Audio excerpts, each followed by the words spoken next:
Hello, good morning India. Physics सुबह 8 बजे, geography class सुबह 9 बजे, एमपीजी की क्लास शाम 5 बजे, स्टैटिक जी के शाम 6 बजे, रीजनिंग क्लास शाम 7 बजे, साइंस क्लास शाम 8 बजे, Sunday to Saturday, back to back classes. Live from studio. तो आज ही बुंदेलखंड क्लासेस को सब्सक्राइब करें। हेलो एंड नमस्ते दोस्तों, आप सभी का स्वागत है बुंदेलखंड क्लासेस यूट्यूब चैनल पर। मैं आप लोगों के लिए फिजिक्स के वेरी इंपॉर्टेंट क्वेश्चन लेके आया हूं, जो कि एग्जाम के पर्पज से बहुत ज़्यादा इंपॉर्टेंट क्वेश्चन होने वाले हैं। ये क्वेश्चन एसएससी जीडी, खास तौर पर एसएससी जीडी के लिए प्रिपेयर किए गए हैं, और एमटीएस, साथ में एमपी पुलिस और जो आपका ग्रुप डी का पेपर होने वाला उसके लिए बहुत इंपॉर्टेंट क्वेश्चन होने वाले हैं। तो आइए क्वेश्चन के बढ़ते हैं बिना देरी करते हुए। यहाँ पर जो पहला क्वेश्चन दिया गया वो है, वायु की सापेक्ष आर्द्रता का माप एवं रिकॉर्ड करने वाला उपकरण क्या है। देखिए, सबसे पहला अपना काम क्या होता है, अपन का काम होता है क्वेश्चन को समझना। यदि आप क्वेश्चन को समझ गए तो आंसर बहुत जल्दी बन सकता है आपसे। तो यहाँ पर वायु की सापेक्ष आर्द्रता का मतलब क्या होता है, नमी। तो वायु की नमी नापने वाला उपकरण क्या है, उसे कहा जाता है हाइग्रोमीटर। इसका जो राइट आंसर ऑप्शन नंबर दूसरा, इसका राइट आंसर है हाइग्रोमीटर। और देखिए, हाइड्रोमीटर से क्या नापा जाता है, हाइड्रोमीटर से नापा जाता है क्या, आपेक्षिक घनत्व है ना। आपेक्षिक घनत्व नापा जाता है किससे, आपेक्षिक घनत्व नापा है हाइग्रोमीटर से। इलेक्ट्रोमीटर से दूध की शुद्धता नापी जाती है। इलेक्ट्रोमीटर से क्या नापा जाता है, दूध की शुद्धता। बैरोमीटर से क्या नापा जाता है, बैरोमीटर से नापा जाता है वायुमंडलीय दाब। वायुमंडलीय दाब क्या, बैरोमीटर से नापा जाता है। तो आई होप आप लोगों के लिए क्वेश्चन समझ में आ गया होता है। यदि आपके लिए कोई डाउट रहता है तो आप कमेंट बॉक्स में जरूर टाइप कीजिए। नेक्स्ट क्वेश्चन के बढ़ते हैं। नेक्स्ट क्वेश्चन है हमारा, ऊन के कपड़े, यहाँ पर नेक्स्ट क्वेश्चन है, ऊनी कपड़े शरीर को गर्म रखते हैं क्यों। देखिए, ऊनी कपड़े हैं वो शरीर को गर्म रखते हैं क्यों, क्योंकि ऊनी कपड़े हैं ना ऊष्मा के कुचालक होते हैं। ऊष्मा के कुचालक, जैसे कि विद्युत के कुचालक होते हैं, चालक होते हैं, इसी प्रकार ऊष्मा के भी बहुत सारे पदार्थ चालक और कुचालक होते हैं। तो ऊन एक विद्युत ऊष्मा का कुचालक है। मतलब ना तो वो अंदर की ऊष्मा को बाहर जाने देगा और बाहर की ऊष्मा को ना ही अंदर आने देता है। इस कारण से जितना हमारा शरीर का जितना शरीर का तापमान रहता है उतना ही रहता है। देखिए, हमें ठंडी या गर्मी कब लगती है, हमें ठंडी या गर्मी जब लगती है जब हमारा शरीर का टेम्परेचर कितना होता है, हमारा शरीर का टेम्परेचर होता है 37 डिग्री होता है, ठीक है, या 98 फ़ारेनहाइट, ठीक है, 98 फ़ारेनहाइट होता है। तो यदि हमारा तापमान इससे ऊपर या इससे नीचे होता है तो हमें ठंडी और गर्मी का एहसास होता है। और जो यदि हम ऊनी कपड़ा पहन लेते हैं तो ऊनी कपड़ा पहनने से क्या होता है कि जो हमारा शरीर का टेम्परेचर वो स्थिर बन जाता है, ना वो इतने से कम होता है और ना ही इतने से ऊपर होता है। इस कारण से हमें ठंडी या गर्मी का एहसास नहीं होता है। तो इसका जो राइट आंसर ऑप्शन नंबर दूसरा, इसका राइट आंसर ऊन है ना, जो ऊष्मा का कुचालक होता है। नेक्स्ट क्वेश्चन की ओर बढ़ते हैं। तो इसका राइट आंसर ऑप्शन नंबर दूसरा, इसका राइट आंसर है। नेक्स्ट क्वेश्चन की ओर बढ़ते हैं। नेक्स्ट क्वेश्चन है हमारा, रेफ्रिजरेटर में शीतलन किस प्रकार होता है। देखिए, आपके लिए यहाँ पे क्या बताया गया, रेफ्रिजरेटर। देखिए, आपने देखा होगा जो फ्रिज होता है वो किस प्रकार से ठंडा, किसी चीज़ को किस प्रकार से ठंडा करता है। तो देखिए, तो इसका राइट आंसर ऑप्शन नंबर तीसरा, इसका राइट आंसर। अब वाष्पशील द्रव के वाष्पन के कारण, यदि आपने कभी प्रैक्टिकल किया होगा तो आपके लिए जब पसीना आता है, आपके लिए आप जब नॉर्मल होंगे, मतलब आपके लिए पसीना नहीं आ रहा होगा, आप सिंपल से पंखे के नीचे बैठ जाओगे तो आपके लिए नॉर्मल हवा लगेगी। यदि आपको पसीना आएगा और आप पसीने के साथ यदि आप पंखे के नीचे बैठेंगे तो आपके लिए वही हवा आपके लिए ठंडी लगने लगती है। और ठंडी क्यों लगने लगती है, क्योंकि आपका जो पसीना है ना वो बाष्पीकृत होता है। बाष्पीकृत होने के कारण आपको ठंडी लगने लगती है। लेकिन यहाँ पे क्या पूछा गया, यहाँ पे पूछा गया रेफ्रिजरेटर शीतलन क्यों होता है। रेफ्रिजरेटर में शीतलन इसलिए होता है क्योंकि इसमें फ्यून का प्रयोग किया जाता है। फ्यून पिसीतक के रूप में किया जाता है। तो शीतलन प्रणाली सदैव ऊपर रखने का कारण यह है कि नीचे की गर्म वायु है ना वो हल्की हो जाती है। हल्की होने के कारण वो ऊपर की उठती है कोई भी चीज़ यदि गर्म होती है तो वो क्या होती है, भाप बन के ऊपर उठने लगती है, और ऊपर उठने के कारण या ऊपर के जो फ्योन लगा होता है उससे ये ठंडी होकर पुनः नीचे की ओर आने लगती है, जिससे रेफ्रिजरेटर का जो तापमान है ना वो कम होता जाता है और वहाँ पे ठंडी बनी रहती है। तो इसका राइट आंसर ऑप्शन नंबर 30 इसका राइट आंसर है। नेक्स्ट क्वेश्चन की बढ़ते हैं। नेक्स्ट क्वेश्चन है हमारा, किसी कमरे के एक कोने में सेंट की खुली हुई शीशी रख देने से उसकी खुशबू कमरे के सभी भागों में फैल जाती है, ऐसा किस कारण से होता है। देखिए, यदि आप सेंट की एक बोतल लाएंगे और उसे खोल के एक कमरे में रख देंगे तो वो चारों तरफ फैल जाती है, चारों तरफ उसकी खुशबू फैल जाती है। क्यों? ऐसा इसलिए होता है, ऐसा होता है विसरण के कारण। विसरण होता है कम सांद्रता से अधिक सांद्र, जो विसरण का काम क्या होता है, विसरण का काम होता है अधिक सांद्रता से कम सांद्रता की हो, कि मतलब कि जहाँ पर भी जैसे उसकी खुशबू एक जगह फैलती है तो एक जगह से अगरबत्ती की खुशबू भी चारों तरफ फैल जाती है यदि आप जलाते हैं उसे। तो ऐसा किस लिए होता है, ऐसा होता है विसरण के कारण। तो इसका राइट आंसर ऑप्शन नंबर 30 है, इसका राइट आंसर है। नेक्स्ट क्वेश्चन की ओर बढ़ते हैं। नेक्स्ट क्वेश्चन है हमारा, मेघारण्य रात की अपेक्षा निर्मल रात अधिक ठंडी होती है, इसका कारण क्या है। देखिए, मेघाच्छन्न मतलब क्या होता है, बादलों वाली रात। बादलों वाली रात की अपेक्षा निर्मल रात अधिक ठंडी होती है। क्यों? ऐसा इसलिए होता है क्योंकि ताप विकिरण का। तो इसका राइट आंसर है ऑप्शन नंबर 30 है, इसका राइट आंसर है। अब देखिए, ताप विकिरण ऐसा क्यों होता है। देखिए, यहाँ पे जो बादल बनते हैं ना, बादलों के दिनों में यहाँ पे बादल बनते हैं, और जब बादल नहीं होते तो सिंपल सा आकाश यहाँ पे होता है, ठीक है। जब यहाँ से बादलों वाले दिनों में सूर्य की विकिरणें तो देखिए आ जाती हैं यहाँ पर, लेकिन जब वो रिफ्लेक्स होकर यहाँ से पृथ्वी से पुनः अंतरिक्ष की ओर जाती हैं तो वो यहाँ पे बादलों से टकरा के पुनः फिर से यहाँ पे आ जाती हैं पृथ्वी पे, और ये नीचे आने से यहाँ पे पृथ्वी का टेम्परेचर बढ़ाती हैं। और इसकी अपेक्षा जब बादल नहीं होते हैं तो ये सीधी प्रकाश की किरणें पृथ्वी पर आती हैं और परावर्तित होकर सीधी अंतरिक्ष में चली जाती हैं, तो इससे टेम्परेचर उतना प्रभावित नहीं होता है। लेकिन बादलों वाले दिनों में क्या होता है कि जो प्रकाश की किरणें आती तो है नीचे, और आने के जब वे परावर्तित होकर ऊपर जाती हैं तो परावर्तित होने के बाद ऊपर है क्या, बादल जो कि क्षोभ मंडल में बनते हैं अंतरिक्ष और इससे ऊपर होता है, तो क्षोभ मंडल में जो बादल बनते हैं उससे टकरा कर पुनः पृथ्वी पर आ जाती हैं, जिसके कारण से पृथ्वी का तापमान बढ़ जाता है। तो इसका राइट आंसर है ऑप्शन नंबर 30 है, इसका राइट आंसर विकिरण।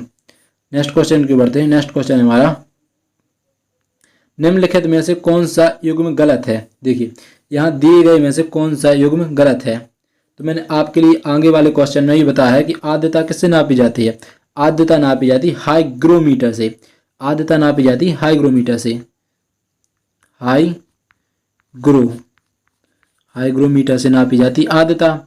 जबकि इसमें क्या दिया गया, इसमें बताया आइसो हिट्स। तो इसका जो गलत आंसर है ऑप्शन नंबर 1 इसका गलत आंसर है। बाकी देखिए, आइसो बार से क्या नापा जाता है, दाब नापा जाता है। आइसो हेल से क्या नापा, आइसो हेल से नापा जाता है सूर्य के प्रकाश, और आइसोथर्मल से नापा जाता है तापमान। तो इसका जो राइट आंसर है ऑप्शन नंबर 1 इसका राइट आंसर है, जो कि गलत दिया गया है। नेक्स्ट क्वेश्चन की बढ़ते हैं। नेक्स्ट क्वेश्चन हमारा, निम्न में से अधिक जलन किससे पैदा होती है। देखिए, यदि आप जब उबलते हुए पानी, यदि आप कोई उबलता हुआ पानी है तो उससे यदि आपके शरीर पर वो गिर जाए तो उससे आप ज़्यादा जलन महसूस करते हैं, या गर्म पानी से, या भाप से, या पिघली हुई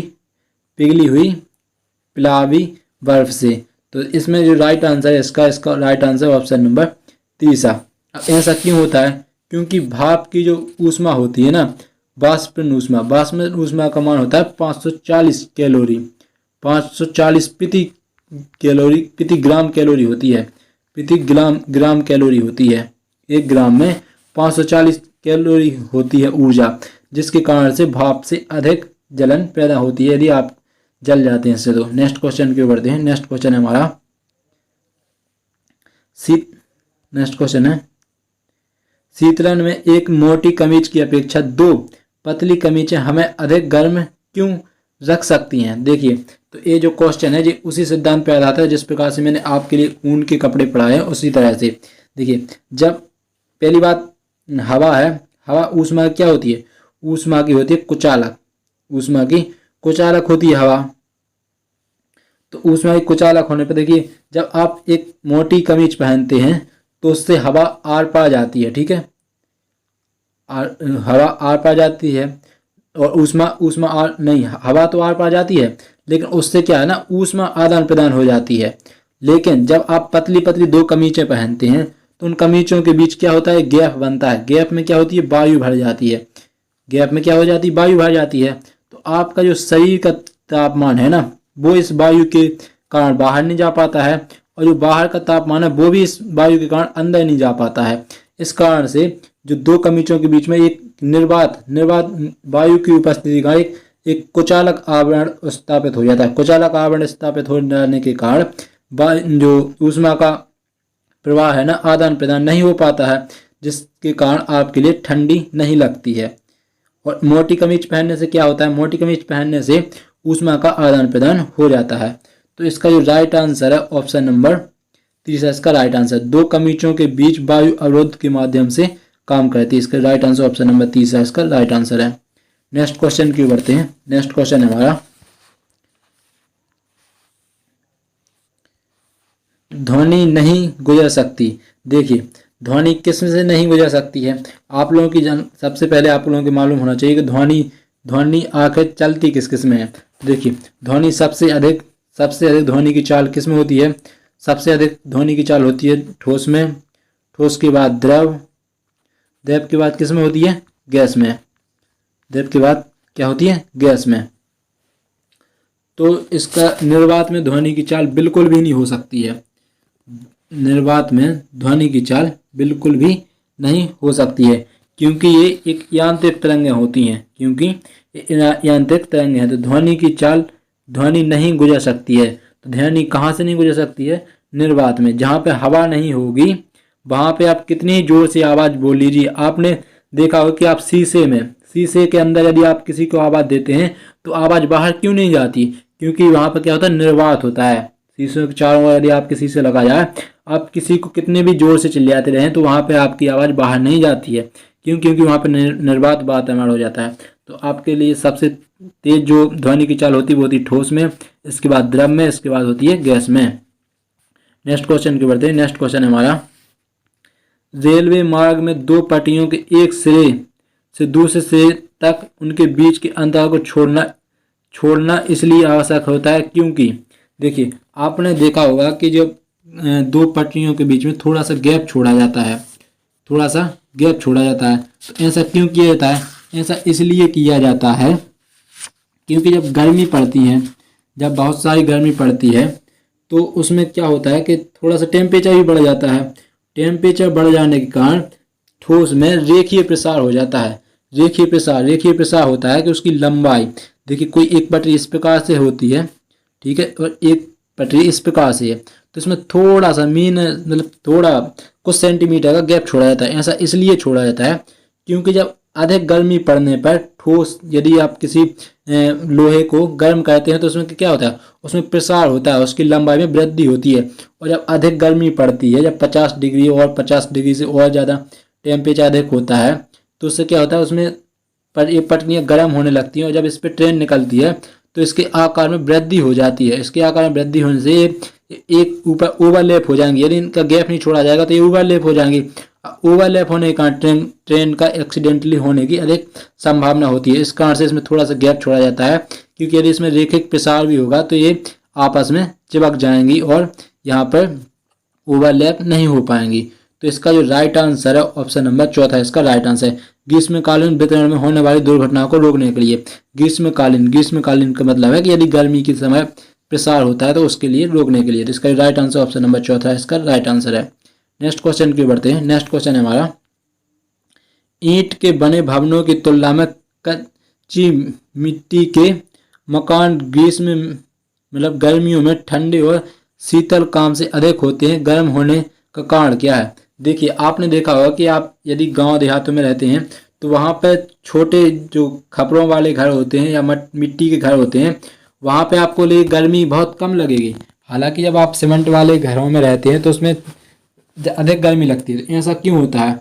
ऐसा इसलिए होता है क्योंकि जो जल वाष्प जल वाष्प में गर्मी के ठंडे छिद्र जो वहाँ पे जो मिट्टी के बने घर होते हैं वहाँ पर छिद्र होते हैं और छिद्र से वायु बाहर अंदर आती जाती रहती है। इस कारण से वहाँ पर उतना ज़्यादा गर्मी का एहसास नहीं होता है। तो इसका राइट आंसर ऑप्शन नंबर चौथा इसका राइट आंसर है।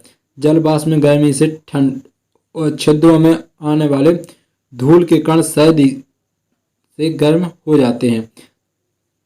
इसका राइट आंसर ऑप्शन नंबर चौथा है। नेक्स्ट क्वेश्चन की ओर बढ़ते हैं। नेक्स्ट क्वेश्चन है हमारा, वह तापमान जिसका पाठ्यांक फ़ारेनहाइट और सेल्सियस दोनों पैमाने पर वही रहता है। देखिए वह कौन सा तापमान है जिस पर फ़ारेनहाइट और सेल्सियस पैमाना दोनों एक बराबर रहते हैं। तो इसका राइट आंसर ऑप्शन नंबर दूसरा इसका राइट आंसर है।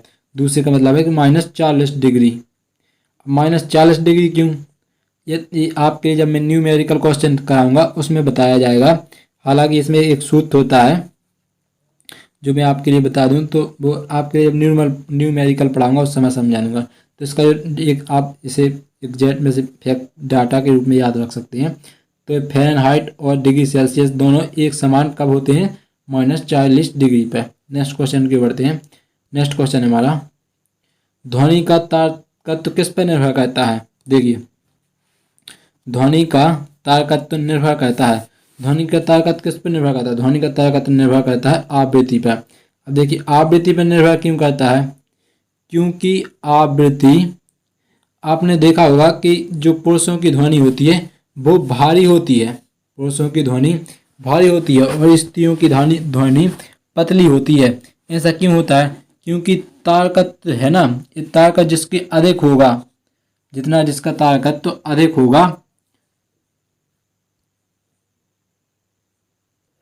आपने देखा ही होगा कि स्त्रियों की आवाज़ होती है वो पतली होती है और ज़्यादा सुरीली भी होती है, लेकिन पुरुषों की ज़्यादा, क्योंकि पुरुषों का तारकत्व है ना, पुरुषों का तारकत्व स्त्रियों के तारकत्व से कम होता है।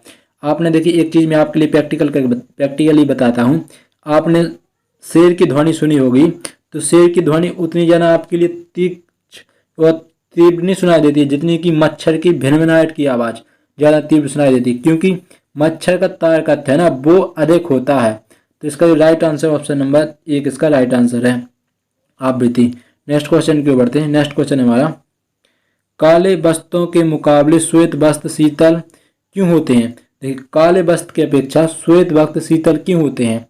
आपके एक चीज़ का नॉलेज होना चाहिए कि जब सूर्य की प्रकाश की किरणें आती हैं, जो हमारे पृथ्वी पे आती हैं, दृश्य प्रकाश की किरणें आती हैं, उनमें कितने रंग होते हैं, उनमें 7 रंग होते हैं। उनमें एक श्वेत प्रकाश की किरण आती है जिसमें 7 रंग होते हैं, 7 रंग होते हैं। यदि हमें कोई चीज़ आपके लिए, जैसे मान लो कि यदि आपके लिए जो ऑप्शन दिए गए हैं, ये लाल कलर के ऑप्शन दिए गए हैं, तो आपके लिए लाल कलर क्यों दिखाई दे रहा है। यदि कोई कपड़ा आपके लिए लाल कलर का है तो वो लाल कलर का क्यों दिखाई दे रहा है, वो लाल कलर का इसलिए दिखाई दे रहा है क्योंकि उसने लाल कलर को परावर्तित किया है और बाकी 6 कलरों के लिए उसने अवशोषित कर लिया है, बाकी 6 कलरों के लिए उसने अवशोषित कर लिया। और यदि कोई वस्तु काली दिखाई पड़ रही है तो वो काली क्यों दिखाई पड़ी, क्योंकि उसने सभी प्रकाश किरणों के लिए अवशोषित कर लिया, सभी रंगों के लिए अवशोषित कर लिया, और इससे उसके काले कलर का तापमान बढ़ जाता है और काले वस्त्रों में हमें गर्मी अधिक लगती है। और जबकि सफ़ेद कपड़ों में क्या होता है, सफ़ेद कपड़ों में जो 7 कलर की तरंगें होती हैं उन्हें वो रिफ्लेक्ट कर देता है, परावर्तित कर देता है, जिस कारण से वह हमें सफ़ेद दिखाई देती है और उसमें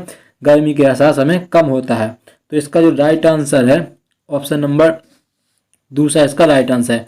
उनके पास जो भी प्रकाश किरणें पहुँचती हैं वे परावर्तित हो जाती हैं। देखिए सफ़ेद यदि कोई सफ़ेद वस्त्र है तो उसके जो प्रकाश किरणें पड़ती हैं वो सभी प्रकाश किरणों को रिफ्लेक्ट कर देता है, परावर्तित कर देता है, जिससे उसमें ऊष्मा का अवशोषण नहीं होता है और तापमान नहीं बढ़ता है। हालांकि यदि काले वस्त्र में वो सारे कलरों के लिए अवशोषित कर लेता है, इस कारण से तापमान बढ़ जाता है और गर्मी लगने लगती है। नेक्स्ट क्वेश्चन की बढ़ते हैं। नेक्स्ट क्वेश्चन है हमारा, प्रेशर कुकर में चावल जल्दी पक जाता है क्यों। देखिए प्रेशर कुकर में चावल इसलिए जल्दी पक जाते हैं क्योंकि उसका तापमान है, ताप का क्वथनांक है ना वो बढ़ जाता है, ताप का क्वथनांक बढ़ जाता है। तो इसका राइट आंसर ऑप्शन नंबर चौथा इसका राइट आंसर है। नेक्स्ट क्वेश्चन की ओर बढ़ते हैं। नेक्स्ट क्वेश्चन हमारा, शरीर की कैलोरी आवश्यकता गर्मी की अपेक्षा सर्दियों में बढ़ जाती है, क्यों अधिक कैलोरी की आवश्यकता होती है? क्योंकि अधिक कैलोरी की आवश्यकता होती है। देखिए, आपने ये भी नोटिस किया होगा, मैं आप लोगों के जितने भी क्वेश्चन पढ़ाए वो आपके दैनिक जीवन में से हैं, दैनिक जीवन में से। आपने नोटिस किया होगा कि ठंडियों में आपके लिए अधिक भूख लगती है, जबकि गर्मियों में आपके लिए उतनी भूख नहीं लगती है। ऐसा क्यों होता है? ऐसा इसलिए होता है क्योंकि जो हमारा शरीर का तापमान है ना, उसे टेम्परेचर मैनेज करने के लिए भी एनर्जी की आवश्यकता होती है। टेम्परेचर को मैनेज करने के लिए भी एनर्जी की आवश्यकता पड़ती है, जिससे हमारी एनर्जी वेस्ट होती है और हमें अधिक भूख लगती है। तो इसका राइट आंसर ऑप्शन नंबर 30 है, इसका राइट आंसर है। सही का तापमान बनाने के लिए हमें सर्दियों के समय अधिक भूख लगती है और गर्मियों के समय भूख कम लगती है। इसका राइट आंसर ऑप्शन नंबर 30 है, इसका राइट आंसर है। नेक्स्ट क्वेश्चन की ओर बढ़ते हैं। नेक्स्ट क्वेश्चन हमारा, मेघ गर्जना सुनते समय व्यक्ति अपना मुंह खोलता है, जिससे कि, देखिए आपने ये भी प्रैक्टिस किया होगा कि जब बरसात के समय में मेघ गर्जना होती है, तो मेघ गर्जना होने पर आपके कान और मुंह आपके लिए इस तरह से कुछ आवाज़ निकलती है कि आपका मुंह से जो दबाव है ना वो बाहर निकल सके। जो वायुमंडलीय दबाव और कान का दबाव है ना वो बराबर इक्वल करने के लिए आप मुंह और कान के पर्दों के लिए खोलते हैं। तो इसका जो राइट आंसर है ऑप्शन नंबर 1 इसका राइट आंसर है। दोनों कानों के कर्णपटल एवं वायु के दाब को बराबर करने के लिए, कर्णपटल और वायु के दाब को बराबर करने के लिए आप वहाँ खोलते हैं। इसका राइट आंसर ऑप्शन नंबर 1 इसका राइट आंसर है। नेक्स्ट क्वेश्चन की ओर बढ़ते हैं। नेक्स्ट क्वेश्चन हमारा, एक श्वेत तथा चिकनी सतह कैसी होती है? एक श्वेत तथा चिकनी सतह किस प्रकार की होती है? परावर्तक के मामले में, यदि वो परावर्तन करती है तो उसके मामले में वो किस तरह की होती है? देखिए, एक श्वेत प्रकाश की किरण, मैंने अभी आपके लिए पिछले क्वेश्चन में समझाया भी है कि श्वेत प्रकाश की किरण है ना, श्वेत यदि कोई सफेद चीज़ है, कोई श्वेत चीज़ है, तो वो सभी प्रकाश की किरणों के लिए, ये मान लो ये कोई सफ़ेद रंग की कोई वस्तु है, सफ़ेद नहीं, यहाँ पे कोई एक वस्तु देखिए वाइट कलर की है, एक ब्लैक कलर की है, ठीक है। तो इस जो वाइट कलर की वस्तु है ना, वो सभी दृश्य प्रकाश की किरणों क्या कर देती है? परावर्तित कर देती है। सभी प्रकाश किरणों को परावर्तित कर देती है। और जो कि ब्लैक कलर की चीज़ है वो सभी प्रकाश की किरणों को अवशोषित कर लेती है। तो इसका जो राइट आंसर है ऑप्शन नंबर 2 इसका राइट आंसर है। ताप को खराब अवशोषक, तापमान का खराब अवशोषक, मतलब कि श्वेत प्रकाश में तापमान का अवशोषण नहीं होता है, इसलिए वो खराब अवशोषक है और अच्छा परावर्तक है, क्योंकि वो सभी प्रकाश की किरणों को परावर्तित कर सकता है। आपके लिए ये अच्छी तरह से समझना होगा। ये क्वेश्चन थोड़ी एक बार मैं और समझा देता हूँ, क्योंकि आपके लिए इसमें कन्फ्यूजन ना रहे। देखिए, श्वेत प्रकाश की किरण है ना, जो श्वेत, कोई भी चीज़ श्वेत है, एक चीज़ श्वेत है, एक चीज़ ब्लैक है, तो श्वेत चीज़ एक अच्छी परावर्तक होती है। अच्छी परावर्तित का मतलब कि वो सभी प्रकाश की किरणों को परावर्तित कर देती है, इसलिए वो सफ़ेद दिख रही होती है। और ये यहीं पर जो काली वस्तु है वो सभी प्रकाश की किरणों को अवशोषित कर लेती है, तो वो एक अच्छी अवशोषक है। तो श्वेत यहाँ पर समझिए कि जो श्वेत चीज़ है वो एक अच्छी परावर्तक है, श्वेत जो सफ़ेद चीज़ है वो अच्छी एक क्या है? परावर्तक है। सफ़ेद चीज़ है एक अच्छी परावर्तक है, और ब्लैक चीज़ क्या है? ब्लैक चीज़ एक अच्छी अवशोषक है, एक अच्छी अवशोषक है। और यहाँ का एक दूसरा पॉइंट देखिए, अवशोषक, ठीक है। और इसका जो दूसरा पॉइंट है कि वाइट कलर की चीज़ एक अच्छी खराब अवशोषक है। खराब अवशोषक क्यों है? क्योंकि इसमें अवशोषण ही नहीं होता है, क्योंकि सभी परावर्तित कर देते, तो ये खराब अवशोषक है, ये खराब अवशोषक है। और ये है एक खराब परावर्तक, ब्लैक चीज़ एक खराब परावर्तक है। तो इसका राइट आंसर ऑप्शन नंबर 2 इसका राइट आंसर है। नेक्स्ट क्वेश्चन की ओर बढ़ते हैं। आई होप आप लोगों के लिए ये पसंद, मतलब कि समझ में आ गया होगा। नेक्स्ट क्वेश्चन की ओर बढ़ते हैं। नेक्स्ट क्वेश्चन है, मनुष्य शरीर में विकिरण के कारण हुई क्षति को किस में मापा जाता है? देखिए, आपने कई बार एक्सरे करवाया होगा, जो एक्सरे करवाते हैं तो इससे भी एक्स किरणें हैं ना, उनसे भी हमारे शरीर के लिए इफेक्ट पड़ता है, और इफेक्ट पड़ता है तो उसका जो क्षति है उसे किस में नापा जाता है? उस क्षति को नापा जाता है रेड में। तो इसका राइट आंसर ऑप्शन नंबर चौथा है, इसका राइट आंसर है, रेड में नापा जाता है। नेक्स्ट क्वेश्चन की ओर बढ़ते हैं। नेक्स्ट क्वेश्चन है हमारा, यह एक अश्व शक्ति का समतुल्य है। देखिए एक अश्व शक्ति बराबर कितना होता है, एक अश्व शक्ति बराबर होता है 786 वाट। इसका राइट आंसर ऑप्शन नंबर एक, इसका राइट आंसर है। एक भी ये है, एक इंफॉर्मेटिव क्वेश्चन था। नेक्स्ट क्वेश्चन की ओर बढ़ते हैं।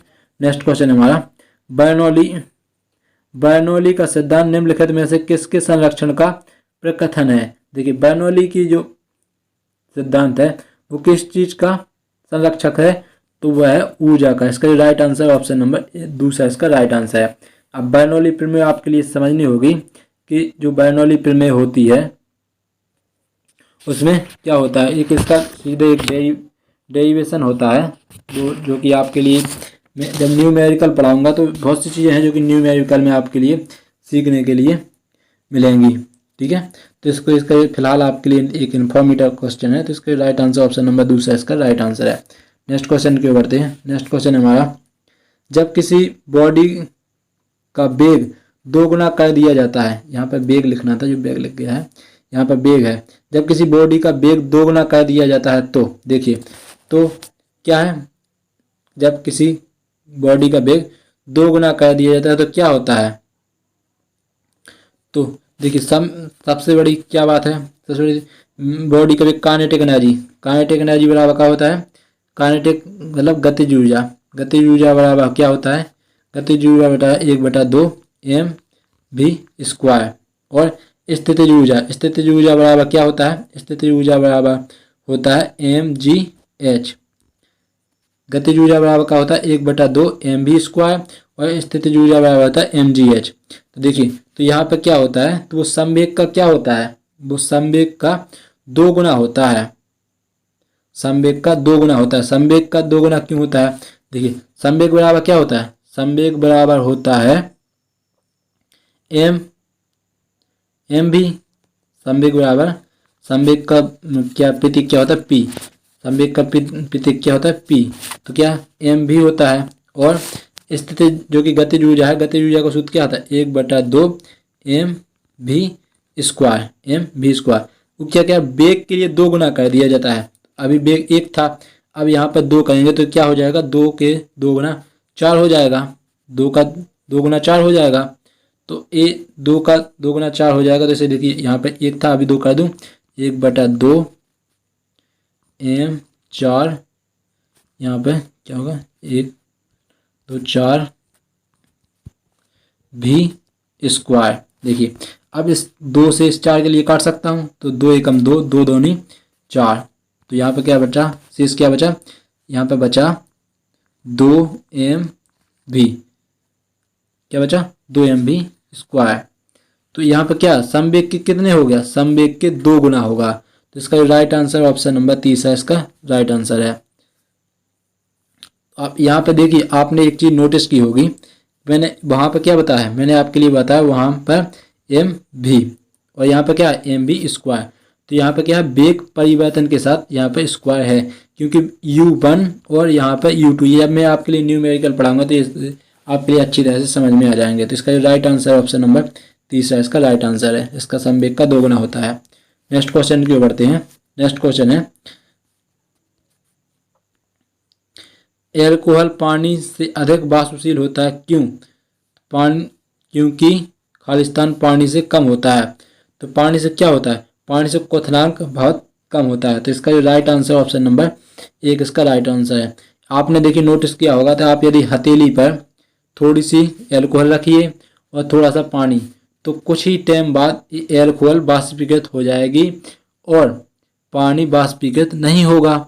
दूसरी एल्कोहल है ना, एल्कोहल यदि आप हाथ पे लोगे तो उसकी स्मेल है ना चारों तरफ फैल जाएगी, पानी की स्मेल नहीं फैलेगी, क्योंकि इसका जो क्वथनांक होता है पानी के क्वथनांक से कम होता है। क्वथनांक मतलब कि बॉइलिंग पॉइंट, उबाल, जैसे यहाँ पर क्या 100 डिग्री सेल्सियस पर पानी उबलता है, यहाँ पर 100 डिग्री सेल्सियस पर उबलता है, और यहाँ पे एल्कोहल का क्वथनांक 100 से कम होता है। तो इसका राइट आंसर ऑप्शन नंबर 1 इसका राइट आंसर है। नेक्स्ट क्वेश्चन की ओर बढ़ते हैं। नेक्स्ट क्वेश्चन है हमारा, पानी का क्वथनांक निर्भर करता है, देखिए पानी का क्वथनांक निर्भर किस पे करता है, तो पानी का क्वथनांक निर्भर करता है वायुमंडलीय दाब पर। आपके लिए मैंने इसके पहले भी क्वेश्चन पढ़ाया है कि जो कि पहाड़ों पर चावल पकाना या दाल पकाना कठिन क्यों होता है, क्योंकि वहाँ पर वायुमंडलीय दाब कम होता है और पृथ्वी के धरातल पर वायुमंडलीय दाब नॉर्मल होता है। इस कारण से पर्वतों पर चावल पकाना कठिन होता है और इसी कारण से वो क्या है, पानी का क्वथनांक किस पर निर्भर करता है, वायुमंडलीय दाब पर। इसका राइट आंसर ऑप्शन नंबर 1 इसका राइट आंसर है। नेक्स्ट क्वेश्चन की ओर बढ़ते हैं। नेक्स्ट क्वेश्चन है जो कि हमारे इस वीडियो का लास्ट क्वेश्चन है। सूर्य ऊर्जा सूर्य से पृथ्वी की ओर किस प्रकार यात्रा करती है। देखिए यहाँ पर कोई सूर्य है, यहाँ पर सूर्य है, तो सूर्य से जो एनर्जी आ रही है वो किस प्रकार से हमारे पृथ्वी पे आती है, तो वो आती है विकिरण द्वारा, प्रकाश विकिरण द्वारा। तो इसका राइट आंसर ऑप्शन नंबर 30 है, इसका राइट आंसर विकिरण द्वारा। तो आई होप आप लोगों के लिए मेरा ये प्रयास पसंद आया हो। तो दोस्तों आप लाइक शेयर एंड सब्सक्राइब करना मत भूलिए, ज़्यादा से ज़्यादा दोस्तों के साथ शेयर कीजिए। Thank you.